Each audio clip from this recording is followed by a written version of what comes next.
السلام علیکم۔ ایک بار پیارے دوستو، جب اللہ تبارک تعالیٰ نے حضرت موسیٰ علیہ السلام کی موت کا ارادہ فرمایا، یعنی کہ اللہ نے جب چاہا کہ موسیٰ کو موت دینی ہے تو اس وقت اللہ تبارک تعالیٰ نے اپنے موت کے فرشتے کو حضرت موسیٰ علیہ السلام کے پاس بھیجا، یعنی کہ ملک الموت کو یہ حکم دیا کہ حضرت موسیٰ علیہ السلام کے پاس جائیے اور ان کی روح قبض کر کے لے آئیے۔ یاد رکھیں دوستو، نبیوں کو بھی موت آتی ہے، لیکن یہ صرف ایک لمحے کے لیے آتی ہے اور پھر ان کو ہمیشہ کے لیے زندہ کر دیا جاتا ہے۔ لیکن جب نبیوں کو موت آتی ہے تو اس وقت موت کا فرشتہ ان کی بارگاہ میں بڑے ہی ادب کے ساتھ پیش آتا ہے۔ اللہ تعالیٰ کا حکم پاتے ہی موت کا فرشتہ یعنی کہ ملک الموت حضرت موسیٰ علیہ السلام کے پاس آئے اور آنے کے بعد کہنے لگے، موسیٰ میں آپ کو لینے کے لیے آیا ہوں، چلیے آپ کا وقت پورا ہو چکا ہے۔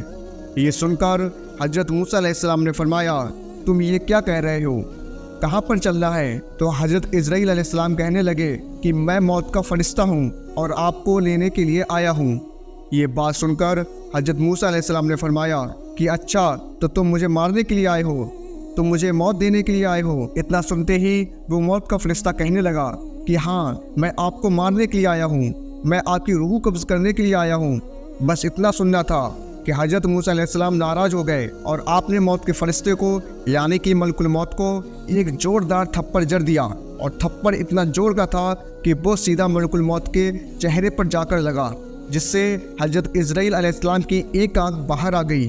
تو دوستو، دیکھا آپ نے، یہ اللہ والوں کی شان ہے، یہ نبیوں کا مرتبہ ہے کہ انہوں نے موت کے فرشتے کو بھی تماچہ لگا دیا اور تماچہ مار کر کہنے لگے کہ تم میں اتنی ہمت ہے کہ تم مجھ کو مارو گے۔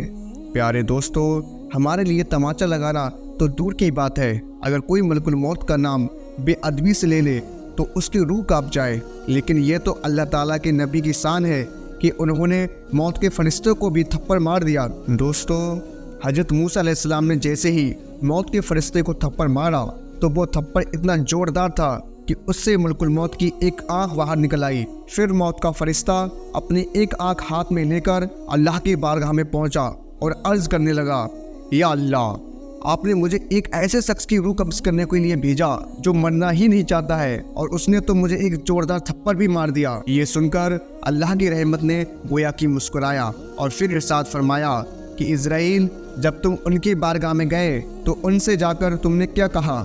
حضرت اسرائیل علیہ السلام کہنے لگے، یا اللہ، میں نے کہا کہ چلیے میں آپ کو لینے کے لیے آیا ہوں۔ بس اسی بات پر وہ ناراض ہو گئے اور انہوں نے مجھے ایک تھپڑ مار دیا۔ تو یہ سن کر اللہ نے ارشاد فرمایا کہ اسرائیل، اگر ان کی بارگاہ میں جاؤ تو ادب کے ساتھ میں جانا۔ پیارے دوستو، یہاں پر آپ غور کریں، اللہ اپنے موت کے فرشتے کو بھی نبی کے دربار میں ادب سکھا رہا ہے، یعنی کہ جب اللہ کو یہ پسند ہے کہ جب میرے محبوب کے دربار میں جاؤ تو ادب کے ساتھ میں جاؤ، تو آج ہمارے یہاں ایسے بےہودہ لوگ پیدا ہو گئے ہیں جو یہ کہتے ہیں کہ نبیوں کی تو کوئی شان ہی نہیں ہے اور نبیوں کا تو کوئی مقام ہی نہیں ہے۔ جو لوگ نبیوں کو اپنا جیسا مانتے ہیں ان کو یہ سوچنا چاہیے کہ اب وہ اللہ کے موت کے فرشتے کو تھپڑ مار سکتے ہیں؟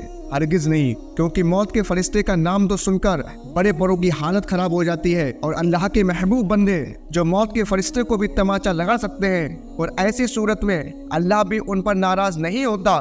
اللہ بھی ان کو یہ نہیں کہتا کہ جب میں نے اپنے فرشتے کو آپ کے پاس بھیجا تو آپ نے اس کو تھپڑ کیوں مارا، بلکہ اللہ اپنے موت کے فرشتے سے یہ فرماتا ہے کہ تو نے ان کا ادب کیوں نہیں کیا، تو میرے محبوب کی بارگاہ میں ادب سے کیوں نہیں گیا، اور اب کی جانا تو ان کی بارگاہ میں ادب کے ساتھ جانا۔ پیارے دوستو، اب آپ یہاں پر یہ سوچئے، حضرت موسیٰ علیہ السلام کے ادب کا یہ حال ہے تو اللہ کے آخری نبی حضرت محمد مصطفیٰ صلی اللہ تعالیٰ علیہ وسلم کا کیا مرتبہ ہوگا، ان کی کیا شان ہوگی۔ اس کے بعد میں وہ اللہ کا موت کا فرشتہ یعنی ملک الموت پھر سے حضرت موسیٰ علیہ السلام کی بارگاہ میں ایک بیل لے کر حاضر ہوئے، اور بڑے ہی ادب کے ساتھ میں موت کا فرشتہ عرض کرنے لگا، موسیٰ علیہ السلام، اس بیل پر آپ اپنا ہاتھ رکھ دیجئے، جتنے بھی بال آپ کے ہاتھ کے نیچے آئیں گے اللہ کے حکم سے اتنے ہی سال آپ کی عمر بڑھا دی جائے گی۔ یہ سن کر اللہ کے نبی حضرت موسیٰ علیہ السلام نے فرمایا کہ پھر کیا ہوگا، یعنی کہ اس کے بعد میں کیا ہوگا؟ تو ملک الموت نے کہا، پھر تو وہی ہوگا جو اللہ چاہے گا۔ تو حضرت موسیٰ علیہ السلام نے فرمایا، تو پھر اللہ کی کیا چاہت ہے؟ تو پھر موت کے فرشتے نے کہا تو پھر آپ کو بھی موت آئے گی، یعنی کہ پھر آپ کو بھی یہاں سے چلنا ہوگا۔ یہ سن کر حضرت موسیٰ علیہ السلام نے فرمایا کہ جب کل مجھ کو چلنا ہی ہے تو پھر آج کیوں نہیں؟ یعنی کہ آپ کا کہنے کا مطلب یہ تھا کہ جب مجھے چلنا ہی ہے تو پھر میں آج ہی آپ کے ساتھ چلتا ہوں، لیکن آپ اللہ سے ذرا یہ کہے کہ اللہ مجھے تھوڑی دیر کی مہلت دے دے۔ پیارے دوستو، اب آپ کو یہ بھی معلوم ہوگا کہ اللہ تبارک تعالیٰ کسی کو مہلت نہیں دیتا۔ جب کسی کی موت کا وقت قریب آ جاتا ہے تو پھر اللہ کسی کو چند منٹ کی بھی مہلت نہیں دیتا، مگر اللہ کے محبوب بندوں کی شان یہ ہے جو اللہ سے تھوڑی دیر کی مہلت کے لیے عرض کر رہے ہیں۔ یعنی کہ حضرت موسیٰ علیہ السلام نے موت کے فرشتے سے کہا آپ اللہ سے کہیں کہ وہ کچھ تھوڑی دیر کے لیے مہلت دے تاکہ میں اپنے بیٹے سے مل سکوں۔ دوستو، حضرت موسیٰ علیہ السلام کا جو سب سے چھوٹا بیٹا تھا وہ بہت ہی چھوٹا تھا، اس کو پھر آپ نے گلے سے لگایا اور رونے لگے، پھر گلے لگاتے پھر رونے لگتے، کیونکہ دوستو آپ کو معلوم ہی ہے کہ ایک باپ کا دل کیسا ہوتا ہے، اسے اپنی اولاد کی کتنی فکر ہوتی ہے۔ یہ دیکھ کر اللہ نے فرمایا کہ موسیٰ آج اپنے رب سے ملنے میں اتنی تاثیر کیسے؟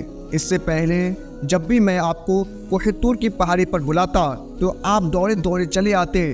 اس سے پہلے جب بھی میں آپ کو کوہ طور کی پہاڑی پر باتیں کرنے کے لیے بلاتا تو آپ بھاگے بھاگے چلے آتے تھے، پر موسیٰ آج تو میں تمہیں اپنا دیدار کرانے کے لیے بلا رہا ہوں، پھر آج اتنی دیری کیوں ہے؟ کیا تمہیں اپنے رب سے ملنے کی خواہش نہیں ہے؟ یہ سن کر حضرت موسیٰ علیہ السلام نے فرمایا یا اللہ، مجھے آپ سے ملنے کی خوشی ضرور ہے، مگر ساتھ میں ہی مجھے اپنے چھوٹے بیٹے کی فکر بھی ہو رہی ہے۔ آج میرے اس چھوٹے بیٹے کی محبت نے میرے پیروں میں زنجیر ڈال دی ہے۔ یا اللہ، میں سوچ رہا ہوں کہ میرے جانے کے بعد میں میرے اس چھوٹے بیٹے کا کیا ہوگا؟ میرا یہ بچہ یتیم ہو جائے گا، میرا یہ سب سے چھوٹا بیٹا ہے، میرے جانے کے بعد میں اس کا کیا حال ہوگا؟ اس کی روزی روٹی کا کیا حال ہوگا؟ اس کے کھانے پینے کا کیا ہوگا؟ بس اتنا سنتے ہی اللہ تبارک تعالیٰ نے ارشاد فرمایا موسیٰ، تب تو دیری کر رہا ہے، اپنے اس بیٹے کی وجہ سے اب ذرا ہم دیری کرا دیتے ہیں اور تجھے یہ بتا دیتے ہیں تمہارے اس بیٹے کا کیا ہوگا۔ اپنے سامنے جو تم یہ دریا دیکھ رہے ہو اس پر اپنا عصا مارو۔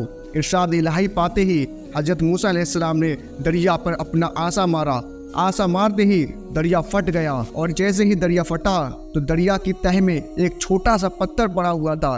اللہ نے پھر فرمایا موسیٰ، اب اس پتھر پر بھی ذرا اپنا عصا مارو۔ حضرت موسیٰ علیہ السلام نے پھر اس پتھر پر بھی اپنا عصا مار دیا۔ عصا مارتے ہی اس پتھر کے دو ٹکڑے ہو گئے۔ حضرت موسیٰ نے دیکھا کہ اس پتھر کے اندر ایک چھوٹا سا کیڑا بیٹھا ہوا ہے، اور اس کیڑے کے منہ میں ایک ہرے رنگ کا پتا ہے، اور وہ کیڑا اس پتے کو کھا رہا ہے۔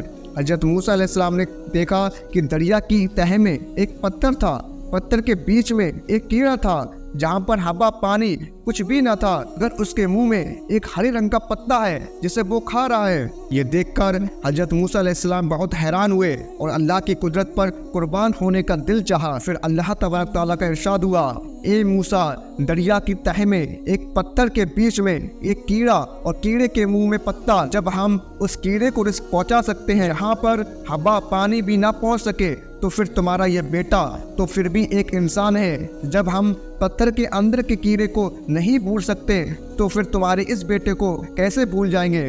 مخلوق کو ہم نے پیدا کیا ہے تو پھر اس کے رزق کی ذمہ داری بھی ہماری ہے۔